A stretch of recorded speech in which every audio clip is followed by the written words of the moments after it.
Bien, gracias a todos por estar aquí a estas horas de la noche para escucharme. Buenas noches en general con todos. Agradezco por supuesto a la Universidad, Facultad de Teología Pontificia y Civil de Lima, por haberme invitado a participar en este simposio, sobre todo considerando que, al igual que nuestro amigo el doctor Bobadilla, no soy propiamente un teólogo, sino, como suelo decir y he refrendado precisamente en el subtítulo de uno de mis libros, un filósofo que escudriña en las Escrituras. En ese mismo espíritu se me ha convocado hoy para escudriñar en el pensamiento social del Papa Francisco, quien continúa con la estela dejada por su predecesor, el hoy Papa Emérito Benedicto XVI. Efectivamente, lo primero que hay que entender es que las enseñanzas de su santidad se encuentran obviamente inscritas en la tradición de la doctrina social de la Iglesia, que surge de la fuente última de la revelación, expresada en el texto bíblico, y que al mismo tiempo no está ajeno de los debates actuales que, como consideraciones intempestivas, nos surge revisar una y otra vez a la luz de la razón y de la fe. Es en este marco donde el tema central de nuestra comunicación se plantea bajo el título de Ética y las periferias existenciales.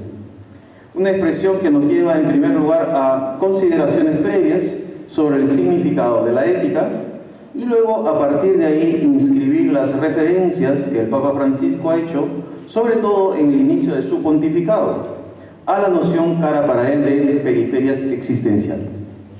¿Cuál es el sentido que debemos dar a esta expresión y cómo se engarza en una reflexión ética y práctica moral concreta?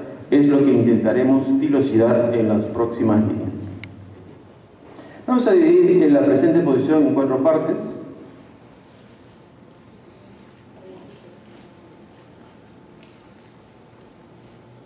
En primer lugar, la ética y la moral cristiana, a la luz sobre todo del magisterio de Benedicto XVI. En segundo lugar, pasaremos ya a explicitar a qué se refiere con periferias existenciales en el Papa Francisco. En tercer lugar, hablaremos de unos conceptos que son fundamentales para poder seguir explicando, que es el concepto de situación límite, que en realidad es originario del filósofo Karl Jaspers, de quien mencionaremos algo también. Y finalmente,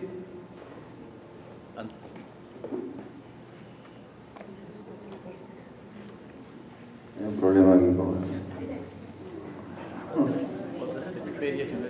Sí, el último punto, otras periferias de las cuales se habla normalmente, y una nueva ética remozada, que será el tema final.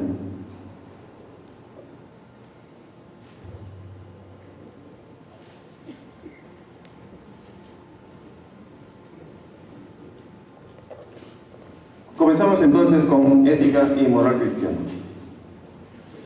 En nuestro tiempo se ha vuelto bastante común que, tanto a nivel académico, universitario, como en el espacio público de los medios de comunicación masiva, se presenten las nociones de bien y mal en sentido relativo, como si fueran solo el resultado de la voluntad subjetiva de cada individuo en la búsqueda de sus propios fines, alimentados por un sentimentalismo retórico al que la política y los políticos en general de nuestro tiempo, y en particular de nuestro entorno, no hacen más que refrendar con sus actos. Esta es una situación que Benedicto XVI habría encontrado como un tema central de la crisis de nuestro tiempo. Así, en su encíclica Caritas in Veritate del 2009 habría escrito: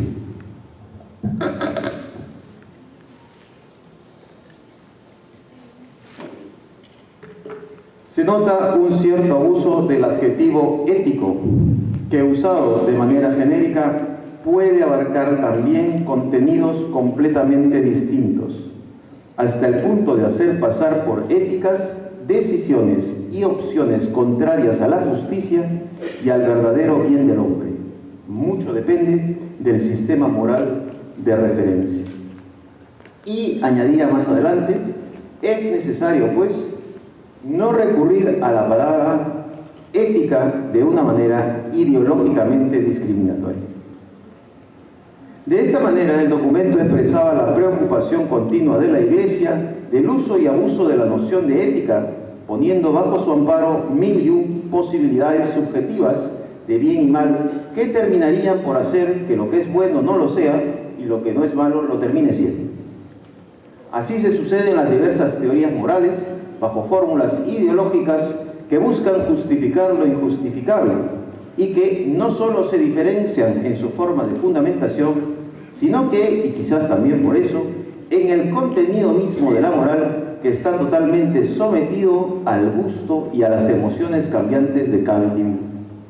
Así surgen las ideologías de violencia, las del reductivismo economicista, las del género, término sometido a la ambigüedad y el malentendido continuo, y todas ellas llevando a lo que el Papa Francisco denunciará constantemente, que es la cultura del descarte, que expulsan a los varones y mujeres a las periferias del mundo. Pero antes de referirnos con mayor especificidad a este último tópico señalado, debemos hacer hincapié en que esta situación actual del relativismo ético está obviamente desligada de las fuentes mismas de la naturaleza moral humana, la cual siglos antes de la llegada de Jesucristo ya había declarado las reglas de oro de la ética en el marco general de las religiones universales, desarrolladas en él así llamado por el filósofo contemporáneo alemán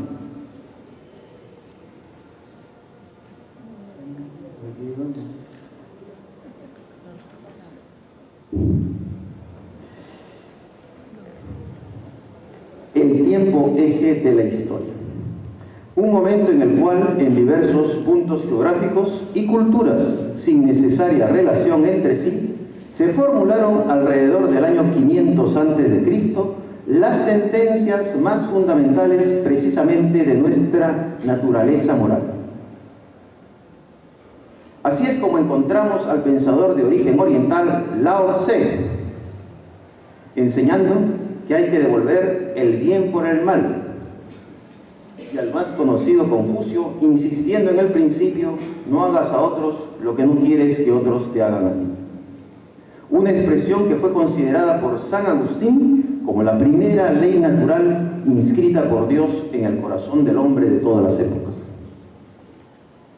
Por supuesto, en esta misma encíclica de la que hablamos, Benedicto XVI resalta la aportación específica de la doctrina social de la Iglesia.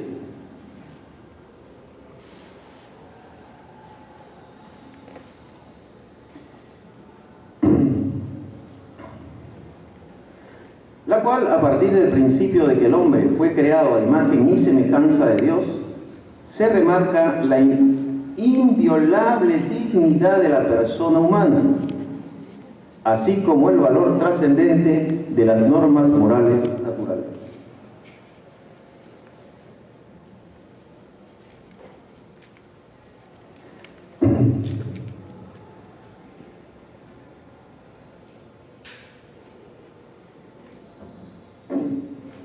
Esto nos lleva a considerar que, a pesar del mercado de las ideologías al uso que se nos presentan con sus impulsadores y publicistas de marcas corporativas, la esencia de la ética es la base misma de la ética cristiana. Así lo entendió claramente el fenomenólogo alemán, discípulo de Husserl y convertido al catolicismo, Dietrich von Hildebrand, cuando, al haber publicado originalmente un libro titulado Ética Cristiana, en una reedición años después lo dejó solo con el título de Ética, sin alterar el contenido de la obra, reconociendo sobre la marcha que en el fondo dichas expresiones de ética y ética cristiana son prácticamente sinónimas, y que las fuentes de la moral se encuentran enraizadas también en el patrimonio de la revelación dada por Cristo. Ahora bien, no debemos olvidar que los principios éticos, en el sentido de su enraizamiento en la conciencia moral bien educada que reconoce el primado de la ley natural, debe manifestarse siempre hacia el exterior, de la misma manera que la definición de verdad conlleva siempre la necesidad de compartirla. Entonces, el valor del bien, asumido por nuestra conciencia intencional, debe generar la virtud de la misericordia. Algo que está presente en lo que Benedicto XVI llamó la gran tarea de la moral cristiana. Así lo expresó en el discurso a los miembros de la Conferencia Episcopal Suiza del 9 de noviembre del 2006.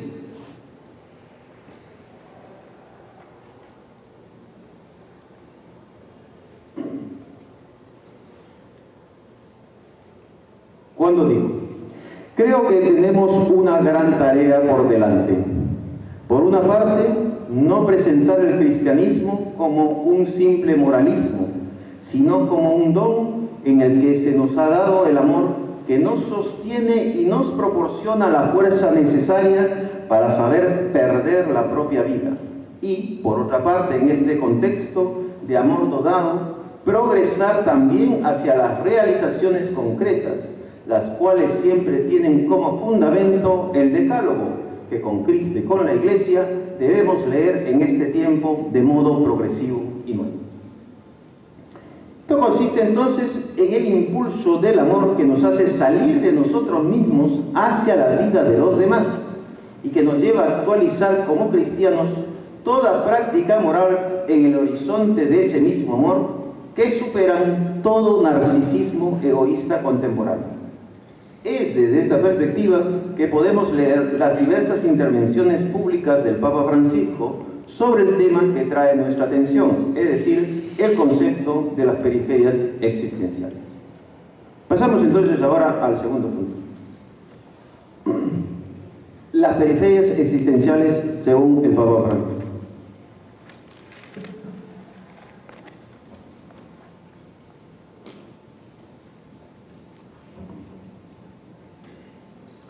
En su primera homilía de misa crismal del Jueves Santo del 28 de marzo, dirigiéndose a los sacerdotes, el Sumo Pontífice reflexionó sobre el sentido del óleo que unge la cabeza de los presbíteros, declarando que era fundamental pasar de la belleza de la liturgia, que no son los adornos ni el gusto por los trapos, a la acción concreta. Así leemos: el óleo precioso que unge la cabeza de Aarón no se queda perfumando su persona, sino que se derrama y alcanza las periferias. El Señor lo dice claramente: su unción es para los pobres, para los cautivos, para los enfermos, para los que están tristes y solos. Jesús encarna con la hemorroísa la belleza de Aarón revestido sacerdotalmente. Es una belleza oculta que resplandece solo para los ojos llenos de fe de la mujer que padecía derrame de sangre. Los mismos discípulos no podían ver, no comprendían la periferia existencial, solo ven la multitud que aprieta por todos lados.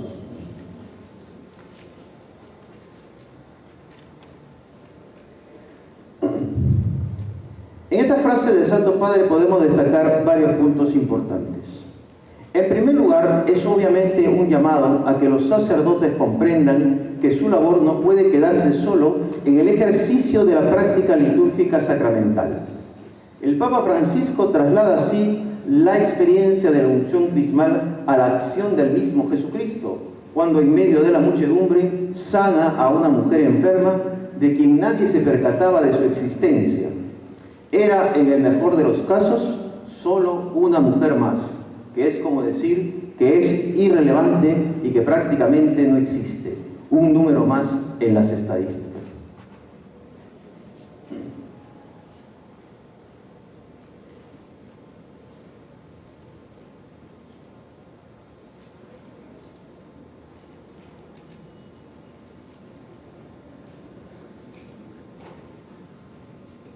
Pueden ver la hemorroísa mucho.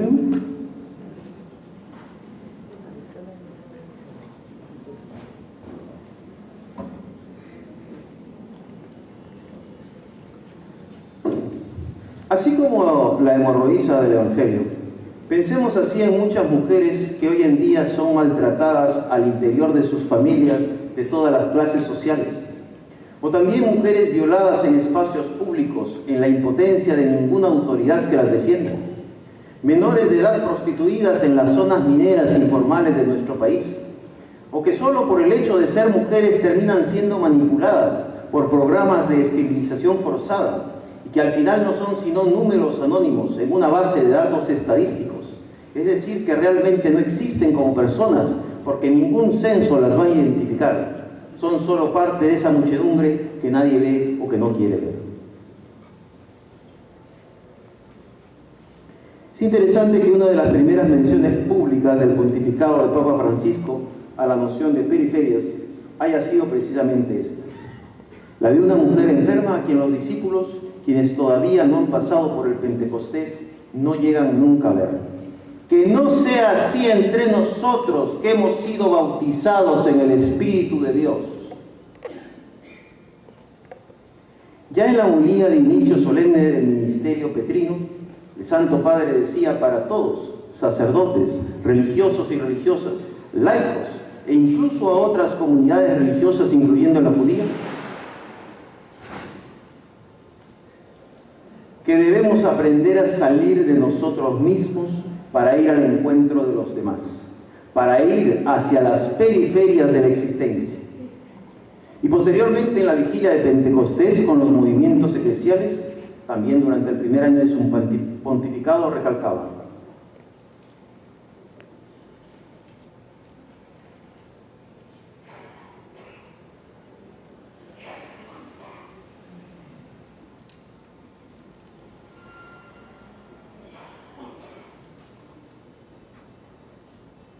la Iglesia debe salir de sí misma.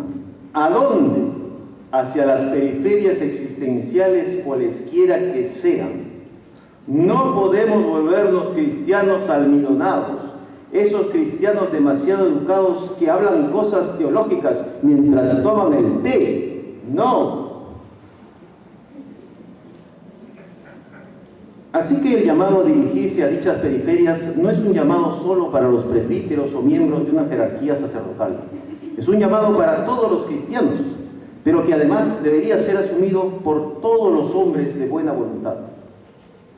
Pues si acaso no se dice que la teología no deba realizarse, esta es fundamental como parte de la reflexión misma que hace la Iglesia sobre el sentido último de la revelación y sobre sí misma con el auxilio de la filosofía.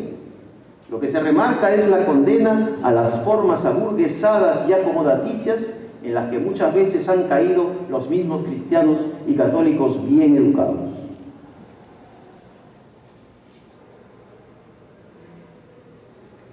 Pero hay que preguntarnos cuál es el sentido específico de la periferia existencial de la que hablamos, para que el ejemplo de la hemorroísa y tantas otras mujeres de nuestra época puedan ser consideradas como parte de la misma. En el mismo texto de la vigilia de Pentecostés, tratando de explicar cómo funciona este salir de sí mismo, el Papa Francisco parafraseaba la frase del Apocalipsis en la que Jesús toca a la puerta del corazón del hombre para entrar, simulando que ahora se trata de la figura inversa. Es decir, que es en el interior del cristiano donde Jesús, quien ya está dentro, toca la puerta para salir, porque mientras que no se llegue a entender plenamente la realidad, no se dirige uno nunca hacia las periferias del mundo. Tampoco terminamos de realizarnos si no salimos al encuentro con el otro.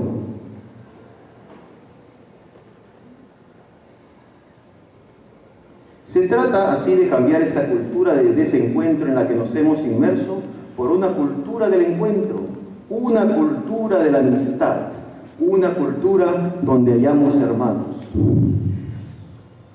Es por eso que se dice que, aunque la noción de periferia nos hace pensar, en primer lugar, casi sociológicamente, en las zonas marginales de las grandes ciudades, como las favelas de Río o los pueblos jóvenes que rodean la Gran Lima, esta forma negativa de verlo conlleva un elemento positivo, que es cuando al ir hacia allí nos realizamos plenamente tanto en nuestra comprensión del mundo como en la compenetración interpersonal de todos los hombres. Hasta el más alejado es nuestro hermano, quien, como en algunos programas de televisión se ve, esperan durante años la llegada del amigo, del pariente, del padre o de la madre, del hijo o la hija, para compartir su persona entera. Jesús quiere que salgamos allí para celebrar la fiesta del reencuentro en el verdadero amor con mayúsculas.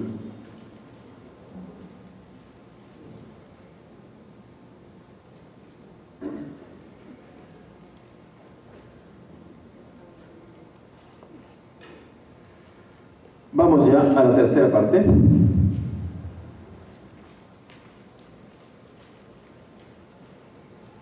Situación límite, sufrimiento y pobreza.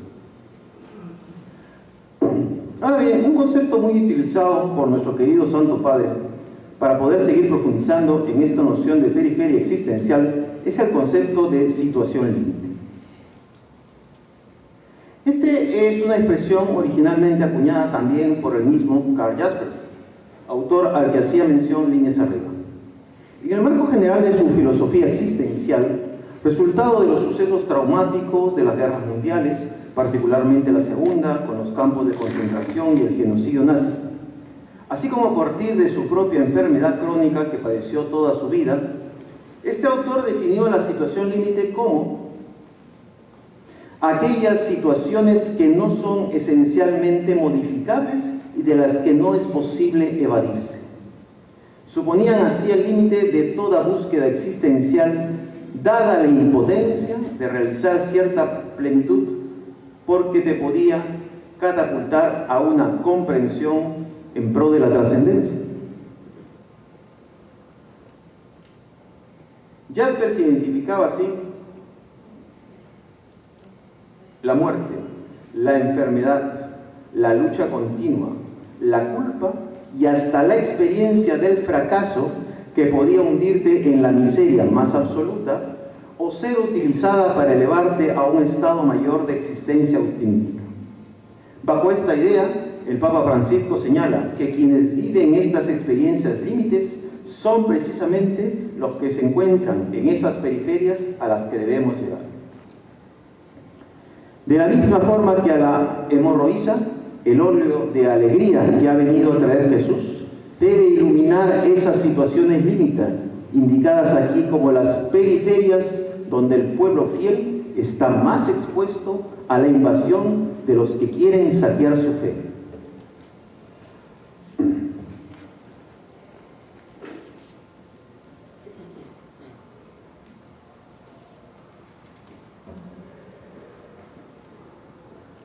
Y es que se trata así del hecho que en determinadas condiciones de sufrimiento, en el abandono del otro, en la cultura del desencuentro, el desvalido está a merced de las palabras de quienes, como la mujer y los amigos de Job, solo buscan negar el amor de Dios en la ausencia del amor entre el prójimo. Sin duda, la persona en una situación límite está precisamente expuesta a que cualquier persona inescrupulosa lo motive a renegar de su fe, a preguntarse una y otra vez dónde está Dios, y quien quizás solo espera un oído comprensivo y una palabra amable quien le diga que Dios está aquí, sufriendo con él. Debemos en ese espíritu, como indica el obispo de Roma, hacer sentir a los hermanos y hermanas que estamos profundamente unidos, y repite casi gritando, profundamente unidos a su situación de sufrimiento.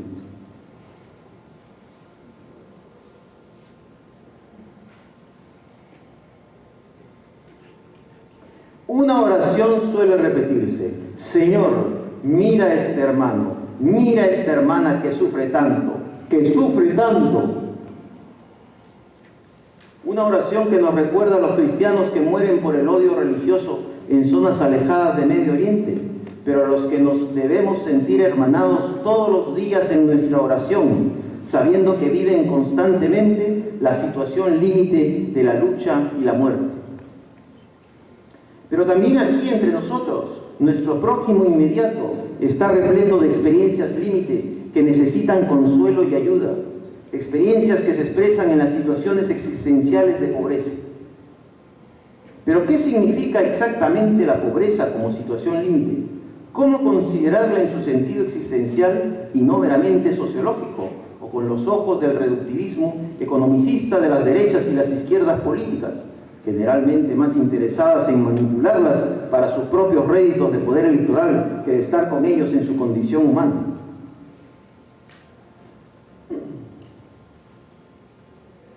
En su mensaje a la Asamblea Plenaria de la Unión Internacional de Superioras Generales del 8 de mayo del 2013, el Papa Francisco señala que la pobreza debe ser entendida como superación de todo egoísmo.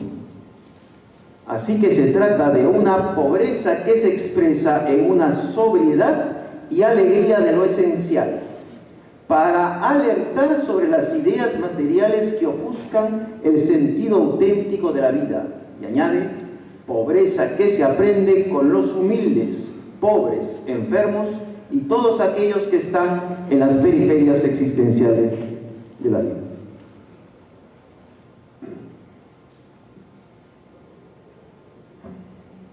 Aquí el mensaje debe ser claro. En primer lugar, el Papa ha afirmado varias veces que se debe dar prioridad siempre a los pobres, en el espíritu de la tradición de la doctrina social que los identifica como una opción preferencial de la Iglesia, siempre recalcando que no es exclusiva ni excluyente, pero ha de ser bien entendida en el sentido de no dejarnos atrapar por el consumismo materialista de la vida contemporánea. Esta especie de culto al dinero que termina de corromper a todas las capas de la sociedad, desde el hombre común hasta el político de turno, y de eso en nuestro país tenemos muchos ejemplos. El problema es que hay un discurso mediático que resuena cada vez más y que consiste en que uno es según el dinero que uno tiene. Se apela al espíritu de trabajo con fines exclusivamente productivos y se dice incluso que la dignidad solo la tenemos si trabajamos, como si todos tuviésemos que ser empresarios negando nuestras propias vocaciones espirituales. ¿Cómo creen que se sienten con ese discurso los varones y mujeres de nuestro entorno que por razones de fuerza mayor no pueden llevar algo a su casa? ¿Cómo se siente la madre de familia o la esposa que la hacen sentir menos porque no produce? La riqueza económica ha sido valorada más que la dignidad que nos viene por ser personas, hijos todos de un mismo creador. Y entonces, hasta el mismo pobre en sentido económico envidia y recela, llegando en algunos casos a la delincuencia. Síganle diciendo a las personas que lo más importante son los bienes económicos y verán cómo no importa cuántas políticas quieran implementarse, el problema de la seguridad ciudadana seguirá creciendo exponencialmente al mismo tiempo que la corrupción política a todo nivel. Y por eso es tan importante aprender a ser pobre como el pobre. Ojo, que como el mismo Papa Francisco nos advierte, no significa que tengamos que hacernos pauperistas a una especie de mendigos espirituales.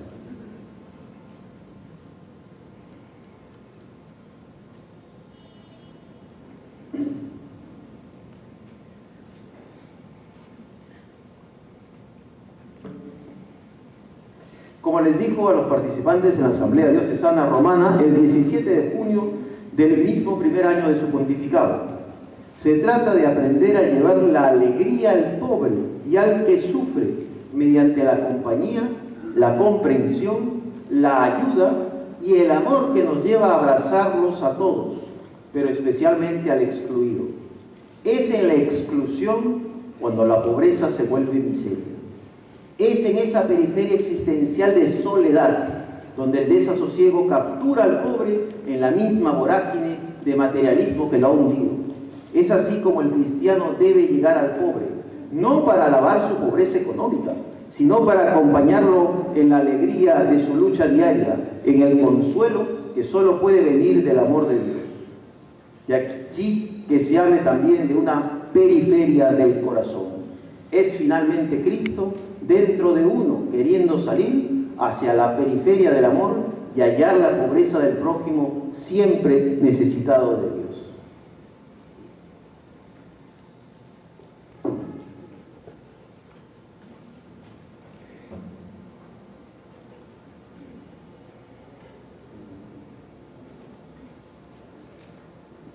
Vamos con el último punto, estamos terminando.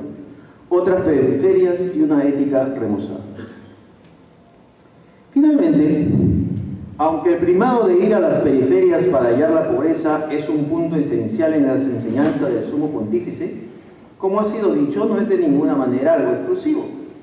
Porque, como vimos, se trata del encuentro con el que sufre y con todas las formas existenciales que se ven alejadas y que podrían percibirse como olvidadas de Dios porque los hombres de Dios no han llegado hasta ahí. Se trata, en definitiva, de ir a todas las periferias existenciales posibles. Así no se habla de un solo camino, sino de todos los cruces de caminos.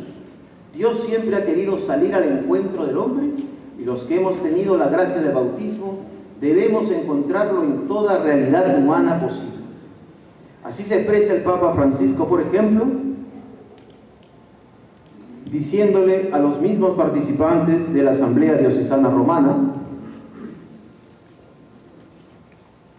que también debemos ir a las periferias del intelecto de la cultura, pues sufre la carne de Jesús de aquellos que no lo conocen con su estudio, con su inteligencia, con su cultura. Se trata de ir así desde la pobreza física y real a la pobreza intelectual, que es real también. Es decir, que también debemos ser partícipes de los diversos debates intelectuales en curso, hacer sentir nuestra presencia en los ambientes académicos o del mundo mediático para tratar de llegar a todas las esferas del pensamiento. Y no solo denunciando las ideologías de violencia, sino también construyendo las argumentaciones morales que alimentan una ética más acorde con la naturaleza humana y su dignidad espiritual. Así es como el Santo Padre desarrolla su labor de pastor en la redacción de la encíclica Laudato Si, pues allí menciona otras periferias del mundo que también hay que custodiar bajo la idea de que forman parte de la fragilidad de los seres creados, que a menudo también nos olvidamos.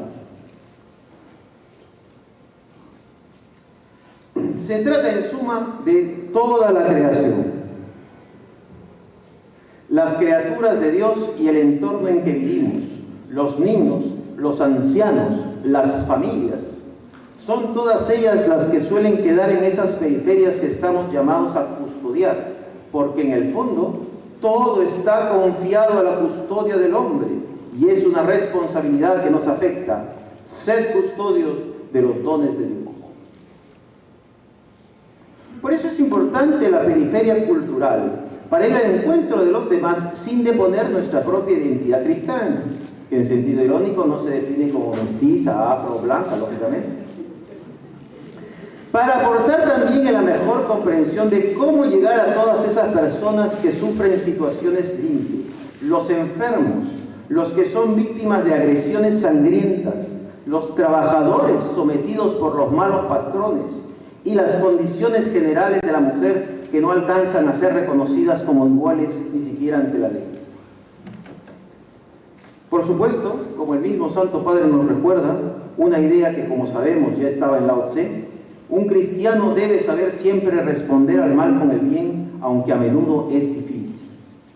Pero por eso son tan importantes las amistades, que deben ser vividas con la sinceridad auténtica, porque ello permite que nos cuidemos entre todos en el respeto y el bien. En este mismo espíritu, una nueva expresión de la regla de oro de la moral debería afirmarse. Ya no la de haz a los demás lo que quieres que hagan contigo, porque ese sería un principio necesario, pero no suficiente para la forma en la cual los seres humanos nos encontramos en la realización de nuestra naturaleza personal. Para salir hacia las periferias existenciales, tendríamos que entronizar otro principio. El principio: no dejes hacer a los demás lo que no quieres que hagan contigo.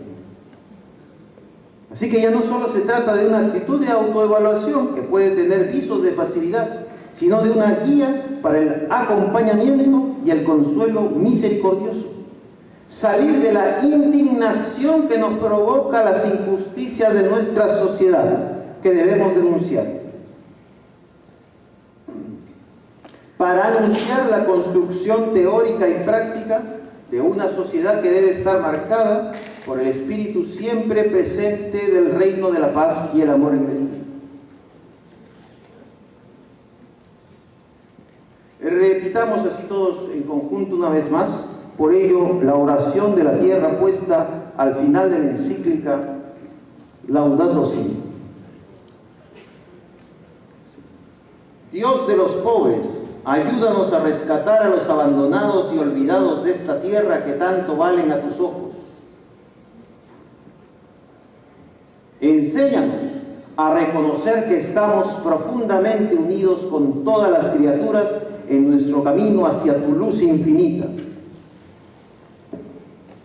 Aliéntanos, por favor, en nuestra lucha por la justicia, el amor y la paz. Gracias por su atención.